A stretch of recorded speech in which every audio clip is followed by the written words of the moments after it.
Alam mo ba ito? Kapag pakiramdam mo ay nag-iisa ka, hindi ka nag-iisa.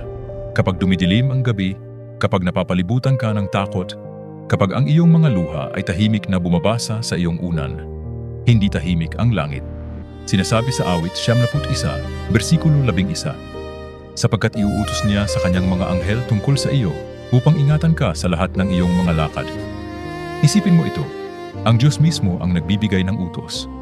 Isinusugo niya ang kanyang mga anghel na dala ang iyong pangalan sa kanyang puso. Bawat hakbang mo ay binabantayan.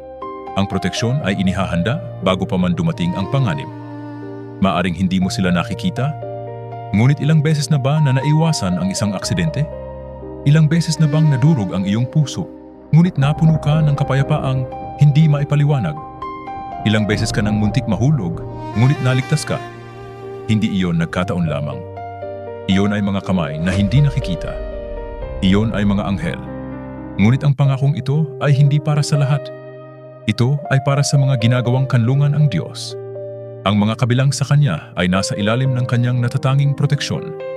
Kung ikaw ay sa Kanya, alalahanin mo, ikaw ay pinoprotektahan. Ikaw ay inaalagaan. Ang iyong mga laban ay hindi mo hinaharap ng mag-isa. Marahil ngayon, ikaw ay nasa gitna ng bagyo. Ngunit ang hukbo ng langit ay nakapaligid sa iyo. At tandaan, kung ikaw ay lumalakad kasama ng Diyos, lagi kang magiging panatag sapagkat ang Diyos ay laging kasama natin. Tulungan ninyo kaming maibahagi ang mensaheng ito sa ating mga kapatid. Mag-like, mag-share at mag-subscribe sa channel upang maging bahagi ng pamilyang ito